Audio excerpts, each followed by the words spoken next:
కావాలనే మీ కలను నెరవేర్చుకోండి. సంప్రదించండి హెగ్డే ఫెర్టిలిటీ, హైదరాబాద్, తెలంగాణ.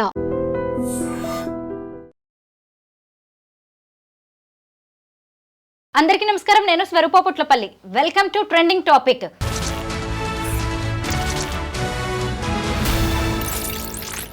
వివాహేతర సంబంధాలు, అక్రమ వ్యవహారాలు, తెరచాటు భాగోతాలు. ఈ పేర్లు వింటూనే భయమేస్తోంది. కొంతమంది పరాయి వాళ్ల మోజులో పడి కడుపున పుట్టిన వాళ్ళని, అలాగే కట్టుకున్న వాళ్ళని కూడా వదిలించుకోవడానికి ఏమాత్రం వెనకాడట్లేదు. క్షణిక సుఖం కోసం క్రిమినల్స్ గా మారిపోతున్నారు. ప్రస్తుతం నాతో పాటు లైఫ్ కోచ్ రజనీరమ్మ గారు ఉన్నారు. ఆవిడతో మాట్లాడి ఈ ఇల్లిసిట్ అఫైర్స్ కి సంబంధించిన అనేక విషయాలు తెలుసుకుందాం. నమస్తే రజనీ గారు. నమస్తే స్వరూప గారు. రోజుకొక ఇన్సిడెంట్, అసలు వివాహేతర సంబంధాలకి సంబంధించి అనేక ఇన్సిడెంట్స్ బయటికి వస్తూ ఉన్నాయి. ఒక ఆమె అయితే చూసారు కదా, తాజాగా చిన్న బాబుని మేడ మీద నుంచి నెట్టేసింది. ఏంటి అంటే ప్రియుడు వాళ్ళిద్దరికి అడ్డం వస్తున్నాడని నెట్టే అని చెప్పాడు, నెట్టేసింది. ఎంత బాధగా ఉందండి వింటుంటే. నవమాసాలు మోసిన తల్లి అంత ఈజీగా ఇలాంటి నిర్ణయాలు ఎలా తీసుకోగలుగుతోంది? అది కామంతో కళ్ళు మూసుకుపోవడం అని అంటారు.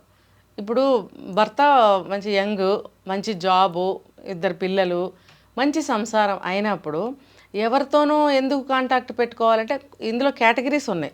ఒకళ్ళు భర్త నుంచి ప్రేమ దొరకకపోయినా, ఇద్దరు టైం స్పెండ్ చేయలేకపోయినా, అతను నిర్లక్ష్యం చేసినా అని అంటారు. ఇంకొక యాంగిల్ చూస్తే వాళ్ళకి ఆ నేచరే కొంచెం ఆ టైప్గా ఉంటుంది. వాళ్ళకి ఎక్కువగా కోరికలు ఉండడము, ఇంకా ఒక భర్త కాకుండా వేరే వాళ్ళతో కూడా అఫైర్స్ కావాలి అని కోరుకోవడం లాంటి మనస్తత్వం కలిగిన స్త్రీలు కూడా ఉంటారు. మేబీ ఈవిడ అందులోకి రావచ్చు. నేను వినటం ఏంటంటే అతను మంచి జాబ్ చేస్తాడు, క్రైమ్ డిపార్ట్మెంట్లో చేస్తున్నారు వర్క్, గవర్నమెంట్. మరి అలా 2 పిల్లలు, మంచి సంసారం, ఎంత బాగుందో అసలు. ఆ అమ్మాయి అలాంటి అలవాట్లు పెట్టుకోవడానికి కూడా అసలు స్కోప్ లేని లైఫ్ అది. చాలా ఆ పిల్లలంటే కూడా ఈ అమ్మాయికి కూడా ప్రాణం, ఆ హస్బెండ్కి కూడా ప్రాణం. అతను క్రైమ్లో ఉంటాడు కాబట్టి కొన్ని రోజులు అప్పుడప్పుడు క్యాంపులు, చిన్న చిన్న క్యాంపులు వెళ్ళడం, 4 రోజులు, వారం రోజులు బయట ఉండటం అనేది సహజం. మరి ఇన్వెస్టిగేషన్లో వెళ్ళాలి కదా. సో ఆ టైంలో ఈవిడ ఏం చేసిందంటే వేరే వాళ్ళకి అలవాటు పడింది. అలవాటు పడి పడి పడి ఎవరికి తెలియకుండా గడిపింది అట్లా 1.5-2 సంవత్సరాలు.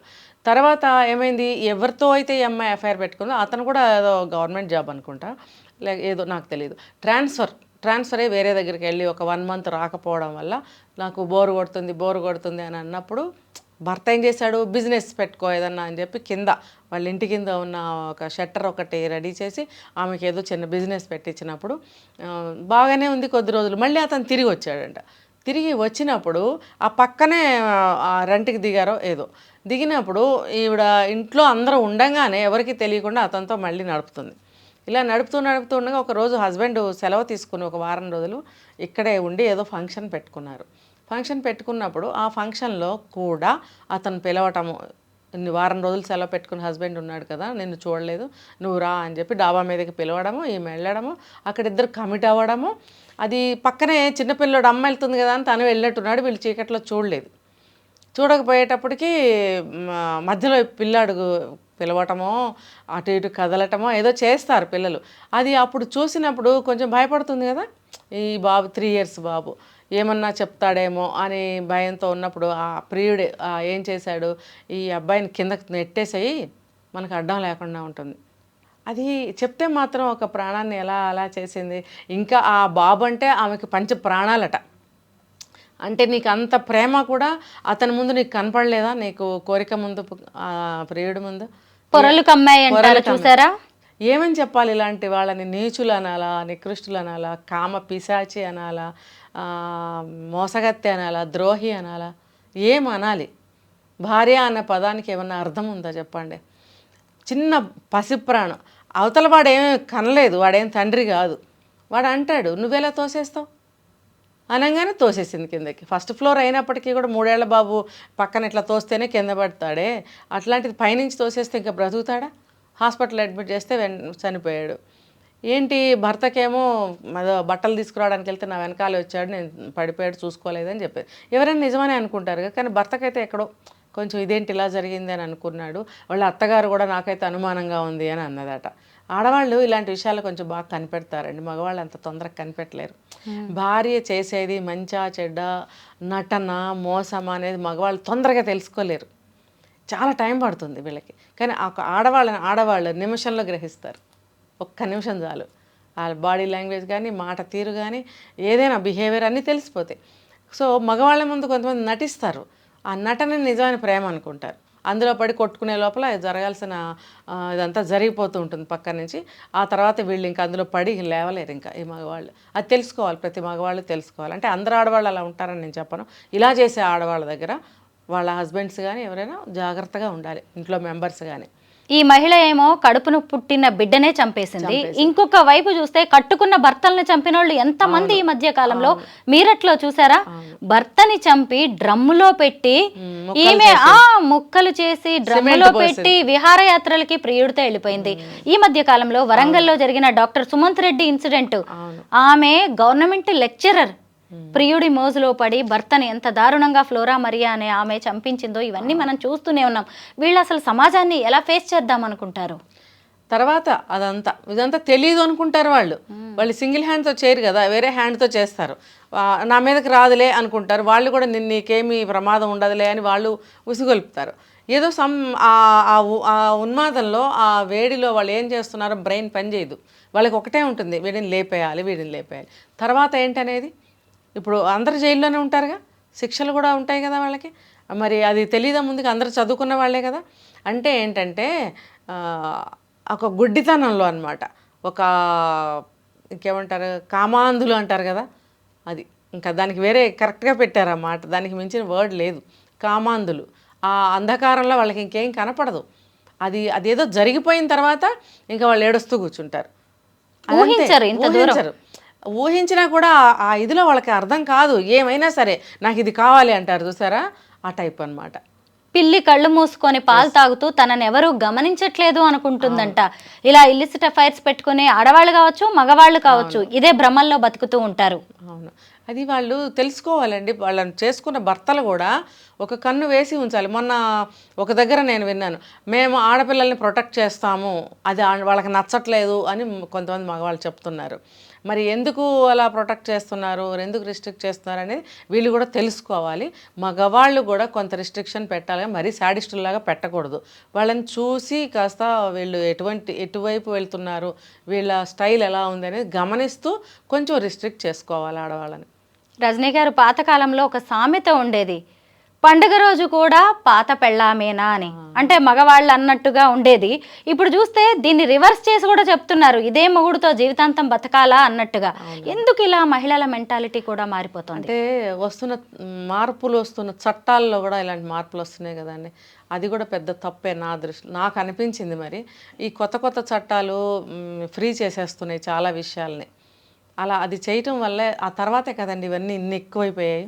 గతంలో ఎప్పుడో ఒకటి ఏదో జరుగుతూ ఉండేవి, అవి అంత బయటకు వచ్చేవి కాదు. ఇప్పుడు ఎప్పుడైతే చట్టాలు అయ్యాయో ఇవన్నీ కూడా, వీళ్ళు ఫ్రీగా ఇష్టం వచ్చినట్టు వెళ్తున్నారు. ఒక భార్య ఎవరితోనే వెళ్ళొచ్చు, ఒక భర్త ఎవరితోనే వెళ్ళొచ్చు, మా ఇష్టం అనే దగ్గరికి వెళ్ళిపోయారు. ఇంకా చంపేయడమో, చచ్చిపోవడమో, లేదంటే విడాకులు తీసుకోవడమో జరుగుతున్నాయి. మరి ఈ చట్టాలు కొన్ని వెనక్కి తీసుకుంటే బాగుంటుంది మళ్ళీ.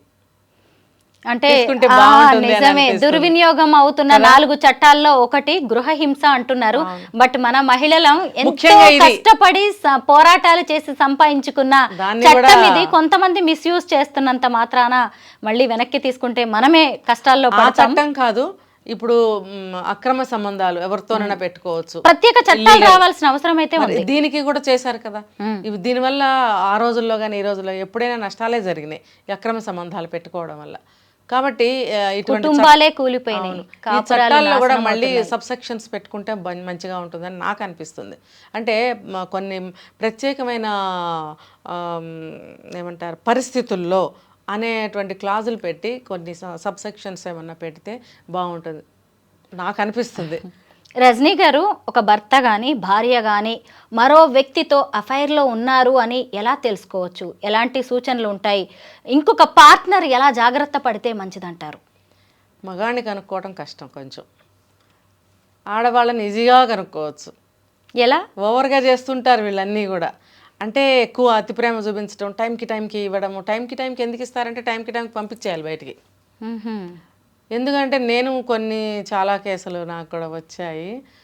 నాకు అందుకని చెప్తున్నా. అవును, మీ దగ్గరికి కౌన్సిలింగ్ కి వస్తూ ఉంటారు కదా, ఏం చెప్తూ ఉంటారు? అసలు కనుక్కోలేమండి ఎంత బాగా ఉంటుందోనండి మా భార్య నాతోటి. అసలు ఎక్కడా కూడా ఒక్క నిమిషం లేట్ చేయదు, నాకు ఏది నన్ను అడగకుండానే చేస్తుంది. ఇలా చేస్తుందని నేను అనుకోలేదండి, ఇలా చేయటానికి అలా చేస్తారని తెలుసుకుంటే చాలు. అంటే కొంతమంది ఇంకొక కారణంతో కూడా ఇలా ఉంటారు, భర్త తన మాట వినాలి, తననేం అనకుండా ఉండాలి అనే ఇదిలో కూడా అన్నీ అందించేస్తూ ఉంటారు. ఏంటంటే అలా కూడా భర్తలను లోపరుచుకునే ఆడవాళ్ళు ఉన్నారు. ఇంకా అన్నీ టైంకి చేసేసి చూసేస్తుంటే భార్యను ఏం అనలేరు కదా భర్తలు, లొంగిపడి ఉండిపోతారు. ఉన్న భర్తలను కూడా నేను చూస్తున్నాను కూడా. ఈ టైప్ ఆఫ్ మనుషులేమో ఈ కారణం కోసం ఇలా ఉంటారు, అతిగా చేస్తుంటారు. అతిగా ఎవరైతే చేస్తారో ఈజీగా కనుక్కోవచ్చు కదా, ఏంటి ఓవర్ చేస్తుంది అని అనరా ఇప్పుడు ఫోన్స్ ఇప్పుడు కదా. 24 గంటలు ఫోన్లు పట్టుకొని ఉండడము, సీక్రసీ మెయింటైన్ చేయడం. ఖచ్చితంగా ఎక్కువ కొంచెం కోపం చూపిస్తున్నారంటే కూడా కనుక్కోవాలి, ఎందుకంటే వాళ్ళ ప్రైవసీ డిస్టర్బ్ అయినప్పుడు కూడా కోపం వస్తుంది కదా. కాబట్టి ఆ కోపాన్ని బట్టి కూడా మనం కనుక్కోవచ్చు. చీటికి మాటికి పిల్లల్ని విసుక్కోవటం, ఒక దెబ్బ వేయడము, మామూలుగా వచ్చే కోపం వేరుంటుందండి, ఆ సిచ్యువేషన్లో వచ్చే కోపాలు వేరుగా ఉంటాయి. ఒక అడ్డంగా ఫీల్ అయ్యే కోపం అనమాట అది. ఒకళ్ళు మనకు అడ్డం వచ్చినప్పుడు పైకి అనలేము, కానీ ఏదో ఒకటి చూపిస్తాను చూస్తారా, ఆ రకంగా ఉంటుంది ఆ కోపం. భర్త లేదంటే భార్యని చిన్న చూపు చూడడం, చులకనగా మాట్లాడడం, ఇవన్నీ కూడా సిమ్టమ్సే సిమ్టమ్సే. కొన్ని సందర్భాల్లో భర్తలను ఎత్తిపోడవటము, అక్కడ కూడా పట్టుకోవచ్చు. ఏదో నన్ను డౌన్ చేస్తుంది, నా లోపాన్ని ఎత్తి చూపిస్తుంది, లేకపోతే లేని లోపాలని కల్పించి చెప్తుంది అని అంటే సంథింగ్ అని చెప్పి అర్థం చేసుకొని ముందు అవి సరి చేసుకోవడానికి అతను కూడా ప్రయత్నించాలి. లెక్క చేయకుండా ఉన్నాడు అని అనుకోండి, నన్నంటదా దీని మొహం దీనికేం తెలుసు, నేను బాగానే ఉన్నాను కదా అనుకోకూడదు ఎప్పుడు కూడా. రజనీ గారు, ఈ మధ్య నార్త్ ఇండియాలో జరిగిన ఒక ఇన్సిడెంట్ని మీరు కూడా గమనించి ఉంటారు. ఒక భర్త ప్రియుడితో భార్యకు పెళ్లి చేయించాడు. దాని మీద సోషల్ మీడియా అంతా కూడా అప్రిషియేట్ చేసింది. ఎందుకు చచ్చిపోయి డ్రమ్ములోకి వెళ్ళడం కంటే ఇలా పెళ్లి చేయడమే మంచిది అనుకున్నట్టున్నాడు అని. మరీ పెళ్లి చేసుకోకపోయినా ఎవరి దారి వాళ్ళు చూసుకోవడం మాత్రం మంచిదే. పంపించేయడం నిజమే, మంచితనంగా పంపించేయాలండి. ఇంకా ఎప్పుడైతే మనకి ఒక వస్తువు పనికిరాదు అనుకుంటాం బయట పడేస్తాం కదా. కరెక్టే. ఫ్రిడ్జ్లో కూరగాయలైనా, పళ్ళైనా, పాలైనా, పెరుగైనా అది పనికిరాదు అనుకుంటే తీసి పడేస్తాం. ఇంట్లో కూడా ఏదన్నా ఒక వస్తువు పనికిరాలేదంటే తీసి పడేస్తాం కదా. అలాగే తనకి మనతో కుదరట్లేదు, ఇంకా మనకి మరి పనికిరాదు, ఇంకా పంపించేయడమే, ఇష్టంగా మంచిగా పంపించేయడమే మంచిది. అనవసరంగా క్రైమ్స్లో ఇరుక్కోవడం అనేది అవసరం లేదు. ఆవిడికి బాగుంటుంది, ఇప్పుడు అతనితో ఉంటుందో ఇంకో 10 మందితో వెళ్తుందో అది నీకు అనవసరం వదిలేసిన తర్వాత. బాగా చెప్పారు. పరాయి వాళ్ళ మోజులో పడిన భార్య కావచ్చు, భర్త కావచ్చు, పనికి రాని పాడైపోయిన వస్తువుతో సమానం. హారతి ఇచ్చి పంపించేయండి, మంచిగా పంపించేయండి, మళ్ళీ ఎంట్రీ ఇవ్వకండి, మళ్ళీ రీ ఎంట్రీ. పిల్లలు అనేది ఉంటుంది ఇంకంతే. ఆ పిల్లల్ని ఎలాగోలా ఎవరైతే ఇందులో నుంచి ఇష్టం లేకుండా వేరే అఫైర్ పెట్టుకుంటారో వాళ్ళని మనం పంపించేసినప్పుడు రెండో వాళ్ళు డెడికేటెడ్గా పిల్లల్ని పెంచుకోవాలి, ఇంకా తప్పదు. లేకపోతే మరి పిల్లలు అనాథలు అయిపోరా. మొత్తం మీద ఈ వివాహేతర సంబంధాలు అనేవి సామాజిక రుగ్మతలుగా మారుతున్నాయి, అంటూ వ్యాధుల్లా కూడా వ్యాపిస్తూ ఉన్నాయి. బట్ వీటన్నిటికీ ఎక్కడో ఒక చోట బ్రేక్ పడాల్సిన అవసరం అయితే ఉంది. మీ భార్య కానీ, భర్త కానీ, లేదంటే మీ పార్ట్నర్ వేరే వాళ్ళతో అఫైర్లో ఉన్నారు అన్నప్పుడు చాలా జాగ్రత్తగా ఆ రిలేషన్ని సున్నితంగా కట్ చేసుకోవడం అనేది చాలా మంచిది. థ్యాంక్ యూ రజనీ రమ గారు.